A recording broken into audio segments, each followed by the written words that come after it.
ଆପଣ ଶୁଣିଛନ୍ତି ଶ୍ରୀମଦ୍ ବାଲ୍ମୀକି ରାମାୟଣର ଓଡ଼ିଆ ଭାଷାରେ ଅନୁବାଦ। ଉପସ୍ଥାପନା କରୁଛି ମୁଁ ଡାକ୍ତର ଜ୍ୟୋତି ପ୍ରସାଦ ପଟ୍ଟନାୟକ। ପୁସ୍ତକ 1 ବାଲ୍ୟକାଣ୍ଡ ବା ବାଳକାଣ୍ଡ ବା ଯୁବ ମହାମହିମଙ୍କ ପୁସ୍ତକ। ପ୍ରଥମ ଅଧ୍ୟାୟ।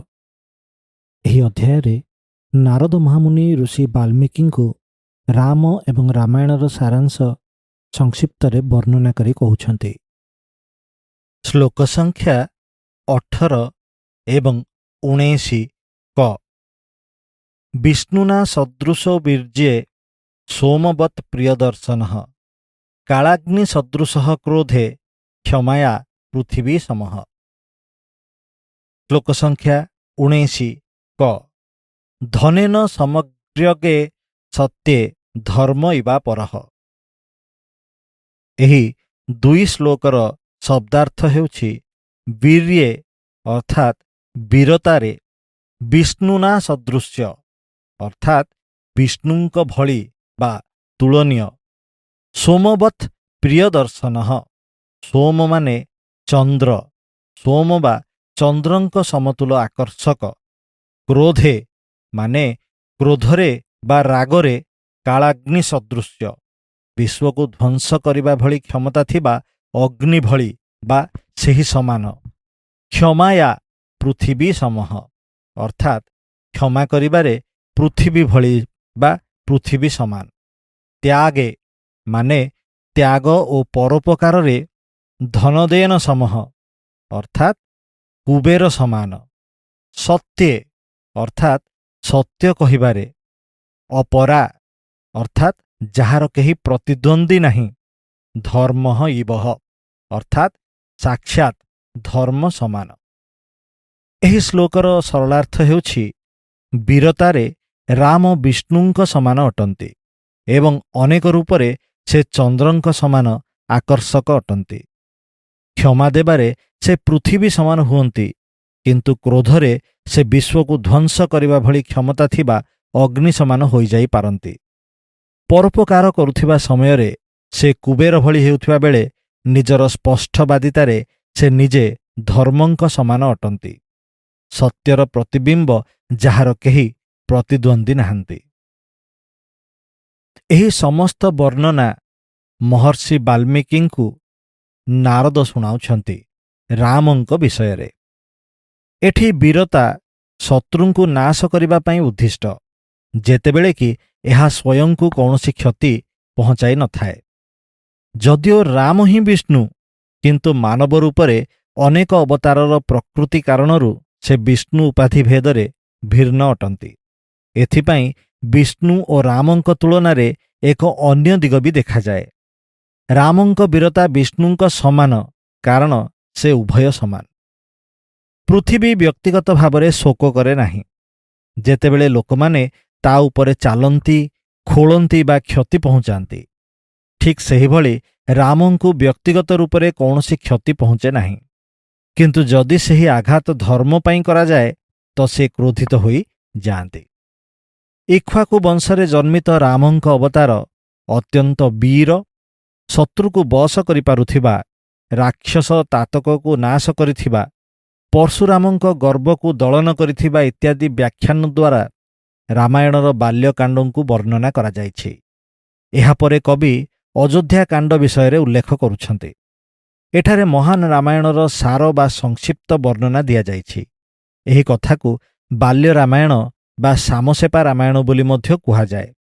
ଏହାର ଅର୍ଥ ହେଉଛି ଏହା ଯୁବବର୍ଗଙ୍କ ପାଇଁ ସଂକ୍ଷିପ୍ତ ଭାବରେ କୁହାଯାଇଛି। ଶ୍ଲୋକ ସଂଖ୍ୟା 19 ଖ। ତ୍ୱମେବଂ ଗୁଣସମ୍ପନ୍ନଂ ରାମଂ ସତ୍ୟ ପରାକ୍ରମମ୍। ଶ୍ଲୋକ ସଂଖ୍ୟା 20 ଜ୍ୟେଷ୍ଠଂ ଶ୍ରେଷ୍ଠ ଗୁଣୈର୍ଯୁକ୍ତଂ ପ୍ରିୟଂ ଚନ୍ଦ୍ର ସସୂତ୍ରଂ ପ୍ରକୃତିନାଂ ହିତୈର୍ଯୁକ୍ତଂ ପ୍ରକୃତି ପ୍ରିୟ କାମ୍ୟୟା। ଶ୍ଲୋକ ସଂଖ୍ୟା 21 କ। ଯୌବରାଜ୍ୟେଣ ସଂଯୁକ୍ତୁମୈଚ୍ଛତ୍ ପ୍ରୀତ୍ୟା ମହୀପତିଃ। ଶବ୍ଦାର୍ଥ ହେଉଛି ଏ ମହୀପତି ଦଶରଥ, ମହୀ ଅର୍ଥାତ୍ ଭୂମି ବା ପୃଥିବୀର ଅଧିପତି ଦଶରଥ ପ୍ରକୃତି ପ୍ରିୟ କାମ୍ୟୟା ଅର୍ଥାତ୍ ଲୋକଙ୍କ ଭଲ କରିବା ଉଦ୍ଦେଶ୍ୟରେ ପ୍ରିୟତା ଅର୍ଥାତ୍ ସ୍ନେହପୂର୍ବକ ଐଚ୍ଛତ୍ ମାନେ ଆଶା କରିବା ବା ବାଞ୍ଛିତ ସମ୍ୟୋକ୍ତମ୍ ଅର୍ଥାତ୍ ଯୋଡ଼ିବା ବା ପ୍ରଦାନ କରିବା ୟୌବରାଜ୍ୟେଣ ମାନେ ଯୁବରାଜଙ୍କ ତମ ରାମମ୍ ଅର୍ଥାତ୍ ସେହି ରାମଙ୍କୁ ଜ୍ୟେଷ୍ଠମ୍ ସୁତମ୍ ଅର୍ଥାତ୍ ଜ୍ୟେଷ୍ଠ ପୁତ୍ରଙ୍କୁ ପ୍ରିୟମ୍ ଅର୍ଥାତ୍ ଜଣେ ପ୍ରିୟ ବ୍ୟକ୍ତି ଏବଂ ଗୁଣମ୍ ସମ୍ପନ୍ନମ୍ ଏମିତି ଗୁଣର ଅଧିକାରୀ ଥିଲେ ସତ୍ୟ ପରାକ୍ରମମ୍ ଅର୍ଥାତ୍ ଯାହାର ପରାକ୍ରମ ସତ୍ୟରେ ଆଧାରିତ ଶ୍ରେଷ୍ଠ ଗୁଣୈଃ ଯୁକ୍ତମ୍ ଅର୍ଥାତ୍ ଯେତେ ସବୁ ସର୍ବୋତ୍ତମ ଗୁଣ ଅଛି ସେହି ସବୁ ଗୁଣ ରାମଙ୍କ ମଧ୍ୟରେ ଥିଲା ପ୍ରକୃତି ନାମ ହିତୈଃ ଯୁକ୍ତମ୍ ଅର୍ଥାତ୍ ଲୋକଙ୍କ କଲ୍ୟାଣ ପାଇଁ ଯିଏ ସବୁବେଳେ ଚିନ୍ତା କରୁଥିଲେ। ଏହି ତିନୋଟି ଶ୍ଲୋକର ସରଳାର୍ଥ ହେଉଛି ଭୂମି ବା ପୃଥିବୀର ଅଧିକାରୀ ରାଜା ଦଶରଥ ଲୋକଙ୍କ ଭଲ କରିବା ଉଦ୍ଦେଶ୍ୟରେ ସ୍ନେହପୂର୍ବକ ସେହି ରାମଙ୍କୁ ରାଜ୍ୟ ପ୍ରଦାନ କରିବାକୁ ଚାହୁଁଥିଲେ ଯିଏ ଦଶରଥଙ୍କ ସବୁଠାରୁ ବଡ଼ ଓ ପ୍ରିୟ ପୁତ୍ର ଥିଲେ ଏବଂ ଯାହା ପାଖରେ ପ୍ରକୃତ ବୀରତା ସହ ଏମିତି ଗୁଣ ଥିଲା ଯାହା ଲୋକଙ୍କ କଲ୍ୟାଣ ପାଇଁ ଚିନ୍ତା କରୁଥିଲା ଏବଂ ଏହି ଗୁଣ ସର୍ବଶ୍ରେଷ୍ଠ ଥିଲା। ଶ୍ଲୋକ ସଂଖ୍ୟା 21 ଖ ତସ୍ୟ ଯୌବନ ସମ୍ଭରାନ୍ ଦୃଷ୍ଟ୍ୱା ଭାର୍ୟାତ୍ କୈକେୟୀ।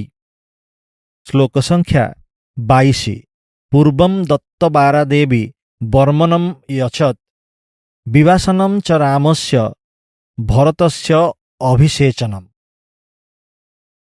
ଏହି ଦୁଇ ଶ୍ଲୋକର ଶବ୍ଦାର୍ଥ ହେଉଛି ଅଥଃ ଅର୍ଥାତ୍ ଏହା ପରେ ବା ସେତେବେଳେ ଦୃଷ୍ଟ୍ୱା ଅର୍ଥାତ୍ ଦେଖିକରି ତସ୍ୟ ଅର୍ଥାତ୍ ତାହାଙ୍କର ଅଭିଷେକ ସାମ୍ଭରଣ ଅର୍ଥାତ୍ ରାମଙ୍କ ଅଭିଷେକ ବା ରାଜଗାଦୀରେ ବସିବା ବ୍ୟବସ୍ଥା ଭାର୍ଯ୍ୟା ଦେବୀ କୈକେୟୀ ଅର୍ଥାତ୍ ଦଶରଥଙ୍କର ପ୍ରିୟ ପତ୍ନୀ କୈକେୟୀ ପୂର୍ବଦତ୍ତବାରା ଅର୍ଥାତ୍ ପୂର୍ବରୁ ବା ଆଗରୁ ଦିଆଯାଇଥିବା ବରଦାନ ଦ୍ୱାରା ଅୟାଚତା ଅର୍ଥାତ୍ ଯାଚନା କଲେ ବା ଦାବି କଲେ ରାମସ୍ୟ ବିବାସନମ୍ ଅର୍ଥାତ୍ ରାମଙ୍କର ବନବାସ ଭରତସ୍ୟ ଅଭିଷଞ୍ଚନ ଚ ଏବଂ ଭରତଙ୍କ ରାଜ୍ୟାଭିଷେକ ବରମ୍ ଏନାମ୍ ଏଇଭଳି ବର ସେ ଦାବି କଲେ। ଏହି ଶ୍ଲୋକ ଦୁଇଟିର ଶ୍ଲୋକାର୍ଥ ହେଉଛି ରାମଙ୍କୁ ରାଜ୍ୟାଭିଷେକ କରିବା ବ୍ୟବସ୍ଥା ଦେଖିକରି ଦଶରଥଙ୍କର ରାଣୀ ତଥା ପ୍ରିୟତମା ପତ୍ନୀ କୈକେୟୀ ରାମଙ୍କ ବନବାସ ଏବଂ ଭରତଙ୍କ ଅଭିଷେକ ପାଇଁ ବରଦାନ ମାଗିଲେ ଯାହା ଥରେ ଦଶରଥ ତାଙ୍କୁ ଦେଇଥିଲେ। ଶ୍ଲୋକ ସଂଖ୍ୟା 23 ସତ୍ୟବଚନାଦ୍ ରାଜା ଧର୍ମପାଶେନ ସଂୟତଃ ବିଶ୍ୱାସମାସ ସୁତଂ ରାମଂ ଚନ୍ଦ୍ରାସିଃ ପ୍ରିୟମ୍।